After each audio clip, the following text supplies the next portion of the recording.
Sejam muito bem-vindos ao 2º Congresso Internacional do Centro Celso Furtado. Para dar início às atividades, chamamos para compor a mesa de abertura o ilustríssimo senhor presidente do Banco Nacional de Desenvolvimento Econômico e Social, professor Luciano Coutinho.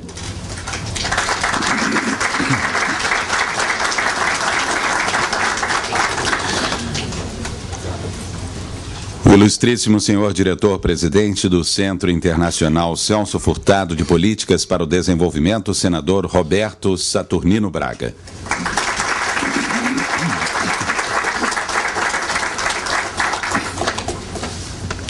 E a ilustríssima senhora presidente do Conselho Deliberativo do Centro Internacional Celso Furtado de Políticas para o Desenvolvimento, Rosa Freire d'Aguiar.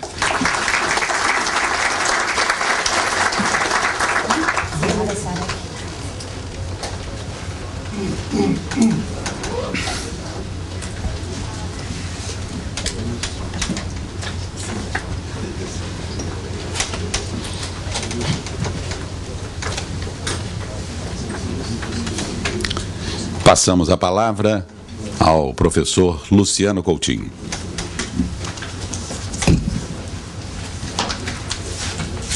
Meu caro Roberto Saturnino Braga, presidente do Centro Celso Furtado,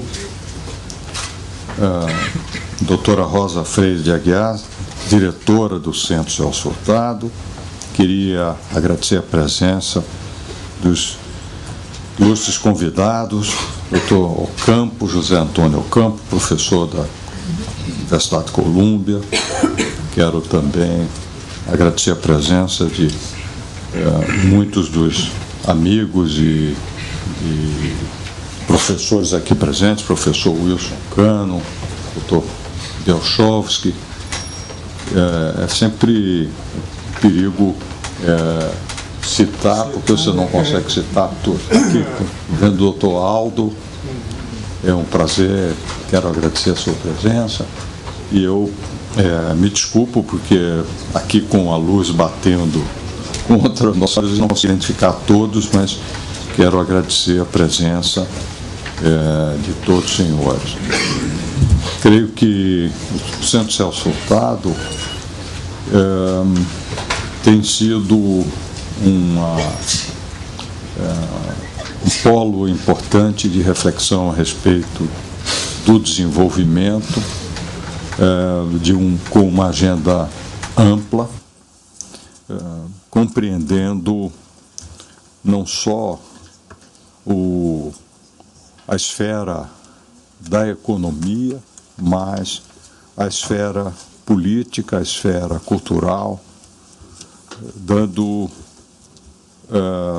guardando uma tradição da economia política, uma visão que faz jus a Celso Furtado. No congresso de hoje, um novo desenvolvimento para uma nova democracia, eu fiquei impressionado com a amplitude da agenda, que cobre desde temas da distribuição de renda, do mercado de trabalho, da educação, da previdência, a temas relativos à industrialização, à ciência e tecnologia, à inovação, ao desenvolvimento regional, à questão da energia, a questão do comércio internacional, passa pela discussão dos BRICS, mas tendo sempre como pano de fundo o sistema político, o tema da democracia e do avanço da democracia e a sua relação com o processo de desenvolvimento. Eu queria sublinhar muito rapidamente que, desde o início da grande crise de 2008 para 2009, as economias em desenvolvimento têm puxado o crescimento global. Na verdade, esse processo já vinha acontecendo desde um pouco antes. O fato é que desde talvez 2005, claramente, a taxa de crescimento dos países em desenvolvimento supera em 3 pontos a 4 pontos a taxa de crescimento dos países desenvolvidos. Há, portanto, uma mudança rápida na geografia do crescimento. Certamente, o crescimento da China, que persiste bastante acima da média, não obstante a desaceleração nos últimos 2 anos. O crescimento na África, o crescimento na América Latina mostram um diferencial persistente entre as taxas de crescimento e aquelas nos países desenvolvidos. Essa parece ser uma transformação estrutural que não me parece que venha a se reverter a curto prazo. Um outro processo global relevante diz respeito à transição demográfica e à tendência ao envelhecimento das sociedades, que começa a afetar também as economias em desenvolvimento, com poucas exceções. E tem impacto sobre o mercado de trabalho nessas economias. Uma outra constatação importante diz respeito à aceleração do progresso tecnológico, que se mantém. Não há indício de que a crise tenha produzido uma desaceleração da introdução de inovações ou do processo de desenvolvimento de inovações, especialmente no complexo de tecnologias de informação, nos avanços das biotecnologias, nos avanços da automação, inclusive da microautomação. Nesse campo, nos próximos 10 anos, perspectivas de automação em grande escala através da disseminação de chips que, ao emitir frequência e permitam a conexão por internet de equipamentos, objetos, etc., permitam a automação em grande escala de grandes sistemas. Automação de todo o sistema de tráfego urbano, automação de todo o sistema de distribuição de energia, automação dos sistemas de distribuição de água, etc. São processos que começam a se tornar palpáveis e possíveis num horizonte de 10, 15 anos à frente. Queria sublinhar também que, dentro desse quadro, a superliquidez que foi necessária para enfrentar a gravíssima crise de 2008 e 2009 permanece como pano de fundo, né, e desenha riscos de hipertrofia financeira nos mercados. Inflação de ativos pode ser uma possibilidade, ainda não parece no radar a emergência de bolhas de crédito, porque os agentes econômicos ainda estão relativamente cautelosos, mas esse estado de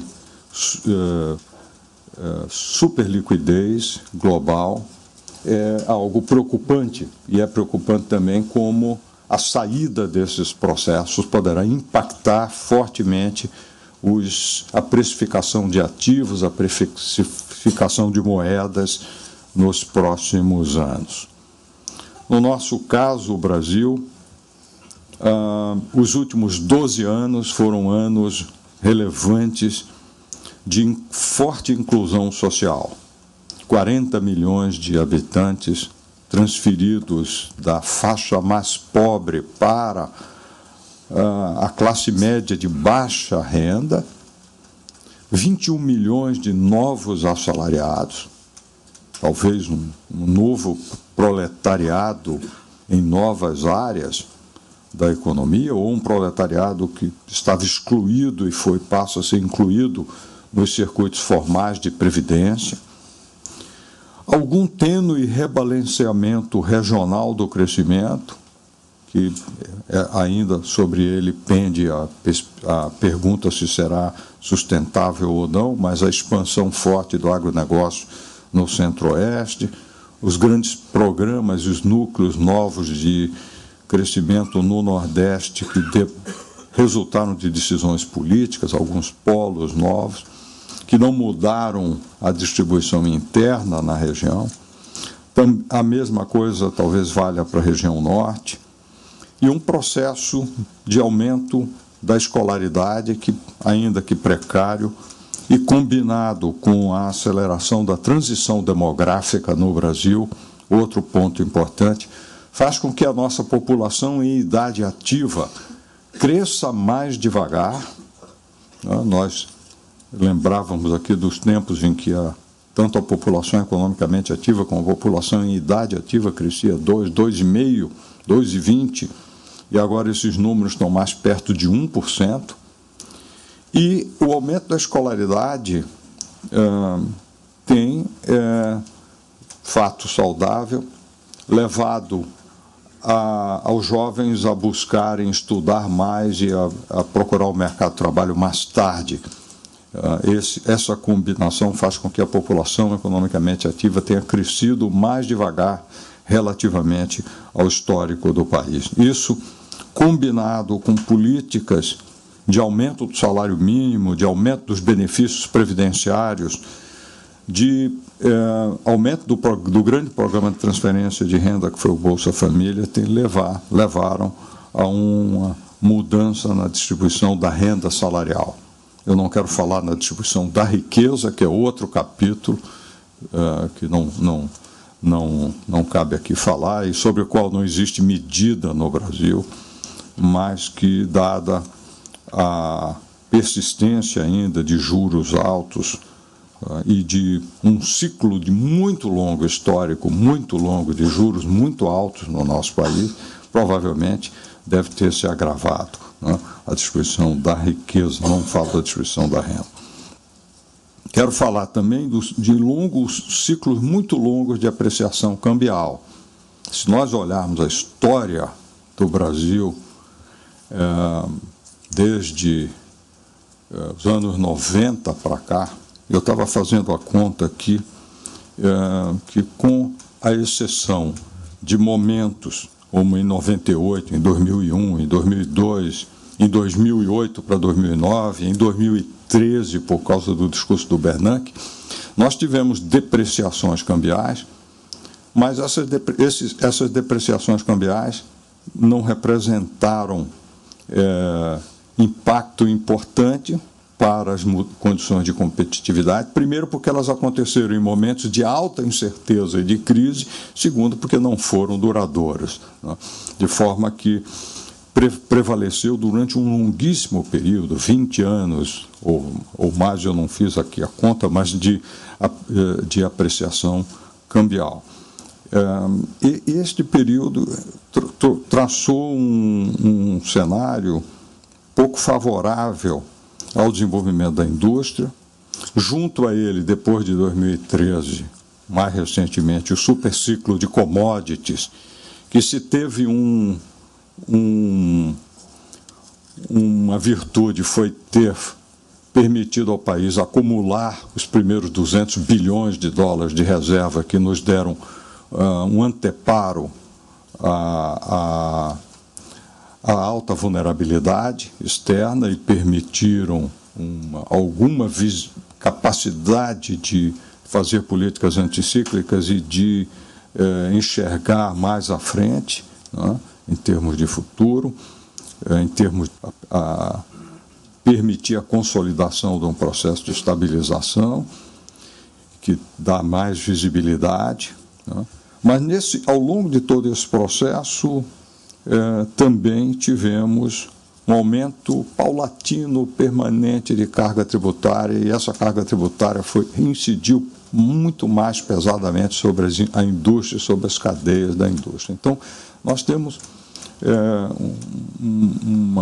um processo de transformação de nossa economia que responde a elementos estruturais, e é importante um olhar de longo prazo, né, porque é indispensável separar os efeitos e as visões de conjuntura dos processos de longo prazo, que são aqueles que, de fato, são os fatores que, de fato, determinam grandes tendências e determinam os espaços para a recuperação do desenvolvimento ou das potenciais de desenvolvimento do país. Não quero dizer que as políticas ficaram de braços cruzados.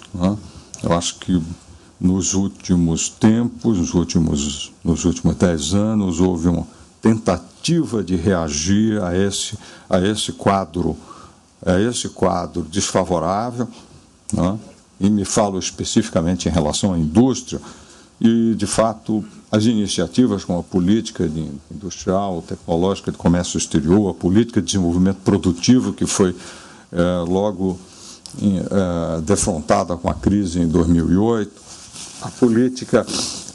as políticas mais recentes do Plano Brasil Maior, as iniciativas mais recentes no campo da inovação tecnológica, como o Programa Inova Empresa, os avanços na escolaridade, na educação, mais recentemente as tentativas de ampliar a formação técnica através de programas de qualificação profissional de grande escala, como o programa Pronatec, e a recuperação de investimentos em energia, em a descoberta do potencial do pré-sal, a inserção de novos investimentos em óleo e gás em grande escala, a boa performance dos agronegócios, especialmente no Centro-Oeste, as iniciativas do governo de atrair, através do mecanismo de concessões, o investimento privado para o programa de investimento em logísticas, mas o que me inquieta é uma reflexão de maior alcance, de prazo mais longo, para que possamos divisar propostas para o país. E eu creio que o Centro Celso Furtado tem sido uma usina de debates, de propostas, de discussão, de livre discussão em todos os campos, e isso é a essência da democracia, a discussão genuinamente engajada em busca do desenvolvimento do país, em busca de um desenvolvimento que combine o aprofundamento da inclusão social, o alargamento da esfera da cidadania, com a inclusão não só nos circuitos de renda e produção, mas a inclusão nos circuitos estruturados da vida política do país, por esses novos atores que passam a participar dessa forma. Então, essa a expectativa. Eu queria agradecer ao Centro, à Rosa e ao senador Saturnino pela organização desse belíssimo evento. Agradecer a todos os senhores que contribuirão nesses debates. Dizer que, para nós, o Banco Nacional de Desenvolvimento Econômico e Social se sente honrado em acolher esses debates, e que toda essa contribuição certamente virá dessas discussões, será muito valiosa para nós. Muito obrigado.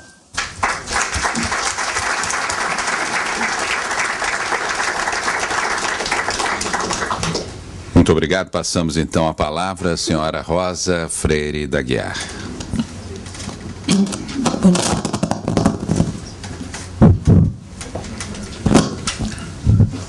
Bom dia a todos, querido Luciano, querido senador Saturnino. Quando esse congresso começou a ser pensado, em meados do ano passado, Saturnino e eu, nós fomos conversar um pouco. Saturnino pensava em fazer o nome ao contrário, seria uma nova democracia para um novo desenvolvimento. Ou seria um novo desenvolvimento para uma nova democracia. Na verdade, nós estávamos vivendo no Brasil as manifestações nas ruas, que tinha uma pauta ampla, um pouco difusa às vezes, mas que pediam melhores serviços na área de saúde, de educação, de transporte, e até reivindicavam a não realização da Copa do Mundo. E de fato parecia que o que estava em jogo ali era que houvesse uma nova democracia, e portanto a palavra democracia deveria vir no início do nome do tema do Congresso. E finalmente, um dia, conversando com o Saturnino, nós chegamos à conclusão que era no fundo a mesma coisa, quer dizer, porque as duas palavras se entrelaçavam, ou seria uma nova democracia para o novo desenvolvimento, ou vice-versa.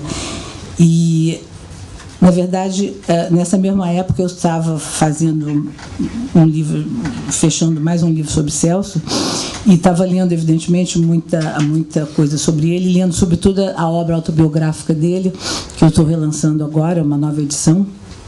E quem já leu essas memórias dele sabe que são memórias basicamente intelectuais, em que ele fala muito mais das reflexões dele do que da própria vida dele.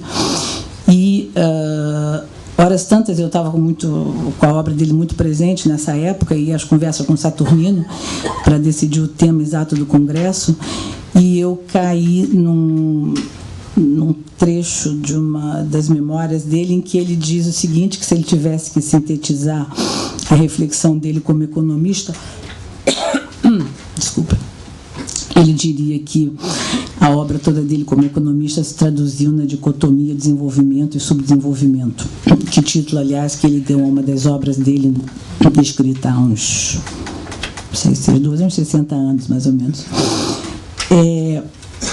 E sempre foi muito presente na obra de Celso a ideia de que crescimento pode haver, mas pode não haver desenvolvimento que vá junto com o crescimento. Sempre esteve no centro da reflexão dele, e ele foi reelaborando, digamos, esse conceito. Eu acho que talvez a forma melhor que ele encontrou para sintetizar essa ideia foi poucas semanas antes dele morrer, em 2004, quando ele teve que escrever um texto pequenininho, que Ricardo Biochovski foi um pouco o padrinho desse texto, para uma reunião da UNCTAD que houve em São Paulo em julho de 2004. E Celso escreveu o seguinte, eu vou ler aqui rapidamente, foi um textinho que foi lido na reunião da UNCTAD, e ele diz o seguinte, que o desenvolvimento jamais deve ser confundido com o crescimento econômico, que no mais das vezes é resultado de uma mera modernização das elites. Portanto, só haverá verdadeiro desenvolvimento ali onde houver um projeto social subjacente. E essa é a ideia, eu acho, que une os economistas, os cientistas sociais e acho que todo mundo que está aqui, os geógrafos, os historiadores. E essa foi a ideia nossa ao convidar os palestrantes. Nós temos quase 100 palestrantes aqui reunidos. E em nome deles, eu queria, enfim, eu saudo a todos eles em nome, vocês me desculpem, eu vou só citar os que enfrentaram aeroportos e aviões para chegar até nós, de muito longe, vieram de muito longe. Talvez o que tenha feito o maior esforço seja o professor Deepak Nayyar, que veio da Índia. Embora ele tenha vindo de um país do sul, ele tem que ir até o norte para voltar para o sul. Ele foi até Londres e depois ele voltou para o sul. Deepak já esteve aqui há 2 anos atrás, no congresso anterior do centro, e desta vez ele aceitou vir ao congresso, e nós estamos publicando um livro dele, que se chama A Corrida pelo Crescimento, e vai ser lançado amanhã. Mas eu também gostaria de saudar o professor José Antônio Campo, que esteve na CEPAL há muitos anos e tem uma fantástica carreira ligado ao desenvolvimento, e, aliás, eu já vou anunciando que ele será o próximo entrevistado da revista Cadernos do Desenvolvimento, do Centro Celso Furtado, que deverá sair no final do ano. Nós vamos submetê-lo hoje a uma requisição, mais tarde hoje. Queria saudar Aldo Ferrer, que é companheiro e amigo de Celso de tantos anos, tantas lutas pela América Latina, pelo mundo afora. Queria saudar um brasileiro que no momento está expatriado, que é Paulinho Nogueira Batista, que não está aqui, mas que vai estar com a gente amanhã. Arturo Guilhem, que veio do México, que foi nosso primeiro professor sabático, digamos assim, esteve conosco aqui ano passado. E, acho que não estou esquecendo ninguém, Arthur Castro Neves, que é da Universidade do Minho. Infelizmente, ele teve um problema bastante sério de saúde e não vai poder vir. Eu acho que todos eles são economistas, eu acho, todos vocês, sim, todos vocês são economistas, mas a ideia que nós temos pela leitura dos livros de vocês é que vocês todos estão numa linha que é um pouco a linha que Celso também tinha, de ter, como é que eu posso dizer, de ter transgredido as fronteiras disciplinares, quer dizer, como se a economia fosse uma moldura estreita demais e vocês foram além da disciplina pura da economia para pensar o problema do desenvolvimento de um ponto de vista muito global. E se eu estou falando tanto de Celso, bom, por motivos óbvios, mas tem mais um outro motivo que marca esse congresso, é que está fazendo 10 anos da morte de Celso, e esse congresso vai ser finalizado com uma mesa redonda sobre ele, que eu estou organizando, para ver se a gente faz uma espécie de uma releitura e traz para a atualidade a obra dele, e com um debate com 6 participantes. Isso vai encerrar o congresso daqui a 12 dias, na quarta-feira, no final da tarde.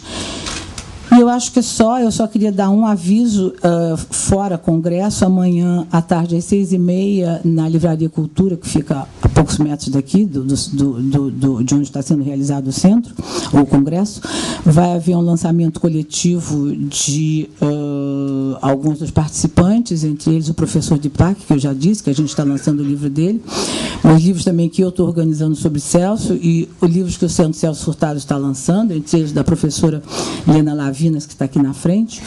E vocês estão todos convidados para ir. E a última palavra para agradecer o BNDES, que nos acolhe, vai fazer 10 anos, que nos acolhe aqui com absoluta gentileza, para dizer o mínimo, Luciano, mas é com uma absoluta entusiasmo, que nos dá aqui, mais do que o espaço físico, nos dá um apoio integral em todas as nossas iniciativas.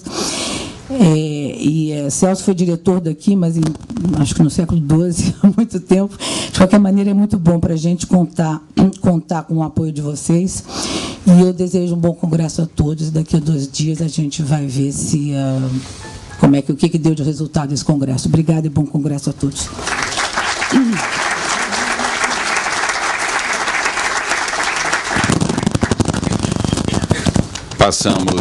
Passamos a palavra ao senador Roberto Saturnino Braga. Doutor Luciano Coutinho, nosso anfitrião, Rosa Furtado, que é o dínamo, a força motriz desse centro Celso Furtado, meus companheiros de centro, conferencistas, os especialmente citados pela Rosa, que vieram de longe para nos dar a sua contribuição valiosa. Jovens, senhoras e senhores, é com grande satisfação que a gente está abrindo esse congresso de hoje, que eu devo agradecer a sua realização, em primeiro lugar, aos sócios patronos do centro. O centro é sustentado por sócios patronos, o BNDES, que nos acolhe, que além de patrono é o nosso anfitrião, a Petrobras, a Eletrobras, a Caixa Econômica, o Banco do Nordeste e a Agência de Desenvolvimento do Ceará. E algumas entidades que nos deram apoio para a realização específica deste congresso: a FINEP, o SEBRAE, a Transpetro, a Sudene, o Corecon do Rio e a AG Rio. Agradecer muito a colaboração que nos possibilitou a realização desse congresso, né?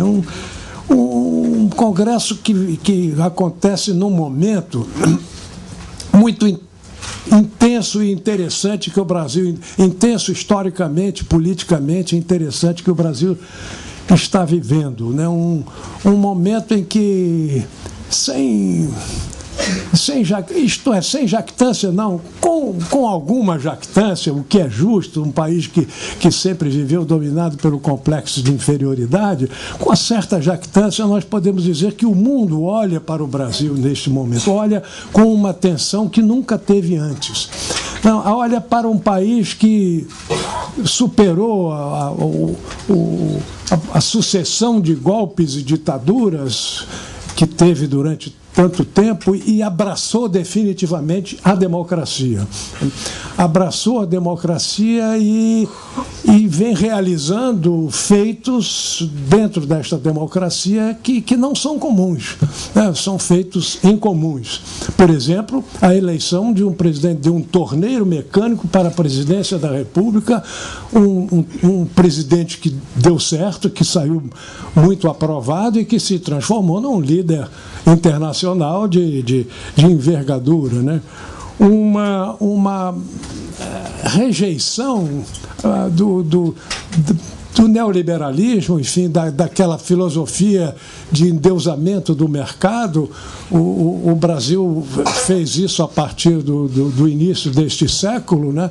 O Brasil foi, aliás, no Ocidente, o último país a se deixar dominar por essa filosofia e o primeiro a rejeitá-la, né, partindo para propostas de desenvolvimento com a presença da sociedade brasileira através do Estado, né?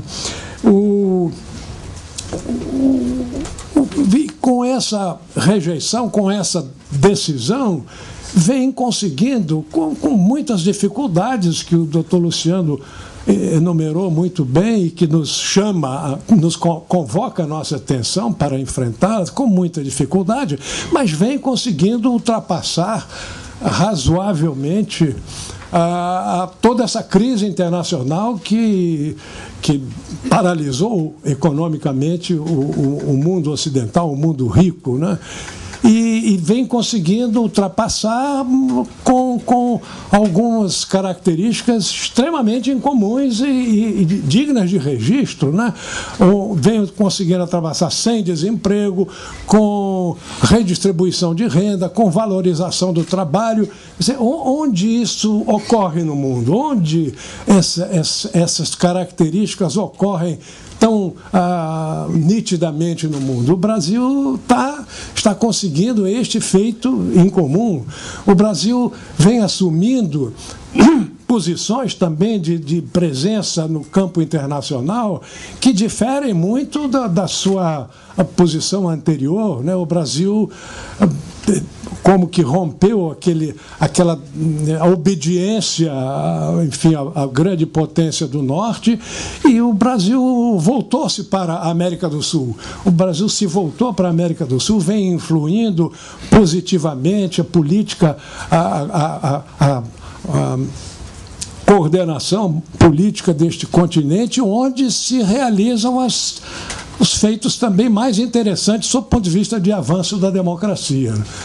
O Brasil voltou-se para a América do Sul e, ao mesmo tempo, associou-se aos BRICS, às grandes nações emergentes do mundo de hoje, e criou, e esse conjunto criou este banco de desenvolvimento e este fundo de emergência, que são uma novidade extremamente importante, algo que difere de todo o marasmo de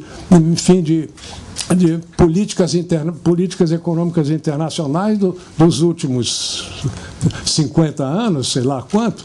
Enfim, o Brasil está produzindo, está contribuindo para a produção de feitos absolutamente incomuns que chamam, evidentemente, a atenção do mundo. Ainda um ponto importante que eu quero ressaltar é que, neste ponto do aperfeiçoamento da democracia, o Brasil também deu um passo importante agora, este ano, em maio, com o decreto que institucionalizou as instâncias de participação da sociedade nas decisões pelo menos do Poder Executivo, e pode caminhar perfeitamente para institucionalizar também essa participação população junto ao Poder Legislativo, criando oportunidades de elaboração de projetos que obrigam o Congresso a responder. Enfim, o Brasil está passando por um momento extremamente interessante e inovador sob o ponto de vista político, que chama a atenção do mundo e ao mesmo tempo em que enfrenta desafios de natureza econômica, que o presidente Coutinho ressaltou aqui, e nos convoca a pensar e a discutir profundamente isso. Quer dizer, o desenvolvimento aquele princípio de Celso Furtado, segundo o qual o desenvolvimento não é algo que se realiza espontaneamente, ao sabor da mão invisível, nada disso. O desenvolvimento é um projeto de nação, um projeto de vontade nacional, é um projeto da sociedade como um todo, discutido sob a luz da razão. Agora, só que não é aquela razão tradicional, positivista, tecnocrática, mas é a razão comunicativa, a razão democrática, a razão habermasiana de chamar a sociedade a participar e a expor a sua vontade, a discutir, formar a sua vontade no diálogo e na discussão, e daí produzir um projeto de desenvolvimento, que é o que nós queremos, enfim, contribuir para a elaboração. Com o Centro Celso Furtado é uma instituição criada para esse fim, né, para propor, discutir ideias e provocar debates a respeito do desenvolvimento na sua expressão mais larga, incluindo, evidentemente, a dimensão política, e tratando, né, o desenvolvimento como manifestação da vontade nacional, que só pode ser expressada numa democracia bastante avançada e aperfeiçoada. É isso que nós pretendemos fazer aqui nesses próximos 3 dias, agradecendo muito a presença de vocês todos e dos nossos palestrantes, né, que vão, enfim, nos iluminar muito nessa trajetória de busca do projeto de desenvolvimento brasileiro. Muito obrigado a todos vocês presentes.